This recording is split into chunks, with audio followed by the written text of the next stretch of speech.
మనసు దోచే ఇకబేనా ఆర్ట్, ఆకట్టుకుంటున్న ఆకృతులు. పూర్తి వివరాలకు చదవండి రేపటి సాక్షి హైదరాబాద్ ఎడిషన్. ఈరోజు 7,21,918 టోటల్ అప్పులు అంటే మీరేమంటారు? 9,74,556 అంటారు. ఎందుకు మీరు అంటున్నారు అంటే వైఎస్ఆర్సీపీ ప్రభుత్వమే ఇంత అప్పు చేసిందండి. మీరు దిగిపోయే నాటికి 3,90,247 కోట్లు ఉందే, అది కూడా మేమే చేస్తామే. అంటే 2014 నుంచి 2019కి ఏదైతే 3,90,247 కోట్లు ఉన్నిందో అది కూడా మేమే చేస్తామే. మీరు 2014లో ఎక్కే నాటికి 1,40,717 కోట్లు ఉన్నింది రాష్ట్ర అప్పు. అదేమన్నా మీరు చేసినామని చెప్పి మేము అంటున్నామా? లేదు కదా. వాస్తవానికి నిజం చెప్పాలంటే రెండు పోల్చుకుంటే మేము దిగిపోయే నాటికి 7,21,918 కోట్లు, మీరు దిగిపోయే నాటికి 3,90,247 కోట్లు, మీరు ఎక్కేటప్పటికి 2014లో 1,40,717 కోట్లు. మూడింటిని పోల్చుకుంటే మీరు 2014 నుంచి 2019 1,40,717 కోట్ల నుంచి రాష్ట్ర అప్పును 3,90,247 కోట్లకు తీసుకుపోయినారు. అంటే సంవత్సరం మీద సంవత్సరం పెరుగుదల, యావరేజ్ పెరుగుదల ఏదైతే కంపౌండెడ్ యాన్యువల్ గ్రోత్ రేట్ అని అంటారో అది చూస్తే సగటు వృద్ధి రేటు చూసుకుంటే సగటు వృద్ధి రేటు మీరు 22.63% పెంచినారు అప్పును.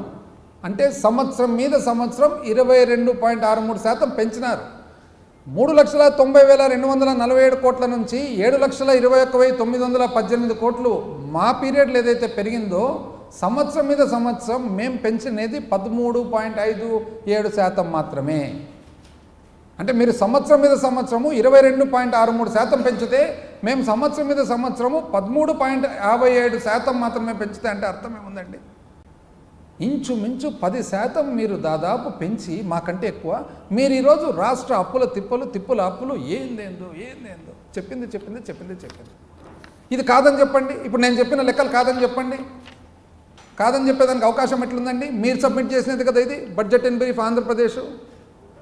బడ్జెట్ ఇన్ బ్రీఫ్ చూస్తే దాంట్లో అప్పు పేజ్ నెంబర్ 14 పేజ్ అప్పుకు పోతే ఎంత చూపిస్తుందండి? 2018-19 నాటికి 2,57,509 2,57,509 కోట్లలో ఏమేమి వచ్చినాయండి? 1,55,376 కోట్లేమో ఓపెన్ మార్కెట్ బోరోయింగ్, ప్రభుత్వము ఆర్బీఐ ద్వారా చేసిన అప్పు. కేంద్ర ప్రభుత్వం నుంచి 10,223 కోట్లు కేంద్ర ప్రభుత్వం నుంచి తీసుకున్న అప్పు. అదర్ ఇన్స్టిట్యూషన్స్ ఇతర సంస్థల నుంచి తీసుకున్న అప్పు 15,393 కోట్లు. స్మాల్ సేవింగ్స్ 12,504 కోట్లు. ప్రావిడెంట్ ఫండ్ ఎంప్లాయీస్ది 16,583 కోట్లు.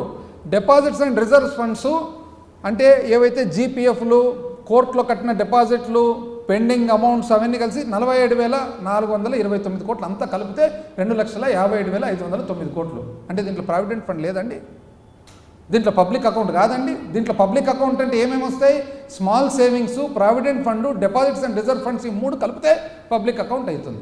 పబ్లిక్ అకౌంట్తో పాటు కలిపి మీరు 2,57,509 కోట్లు. అదేవిధంగా మేము దిగిపోయే నాటికి 4,91,734 కోట్లు. అందులో ఏమేమి ఉన్నాయండి?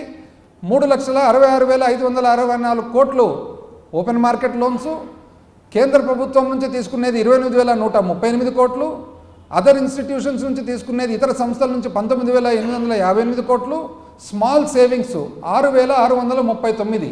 అంటే ఈ స్మాల్ సేవింగ్స్ ఎవరు ఇవ్వండి? ఉద్యోగస్తులవి. మీ పీరియడ్లో 12,504 కోట్లు అయితే మా పీరియడ్లో ఓన్లీ 6,638 కోట్లు. ఎవరండి ఎక్కువ వాడిండేది? ప్రావిడెంట్ ఫండు 29,791 కోటి, డిపాజిట్స్ అండ్ రిజర్వ్స్ 40,741 కోటి. అంతా కలిపితే 4,91,734 కోట్లు. అంటే దీంట్లో ప్రావిడెంట్ ఫండ్ లేదండి. మీరు ఎట్లా చెప్తున్నారు? రాష్ట్ర అప్పు కాక ప్రావిడెంట్ ఫండ్ మీరు చెప్పే ప్రకారం 80,914 కోట్లు అదనంగా అంటున్నారు. ఎంత తప్పండి అది? అది మీరు తెలిసి చెప్తున్నారా, తెలియక చెప్తున్నారా, మిమ్మల్ని మిస్గైడ్ చేస్తున్నారా? అది మిస్గైడ్ చేసేదానికి ఎట్లా అవుతుంది? మీరు ఆర్థిక శాఖ మంత్రిగా చేసినారు కదా సార్.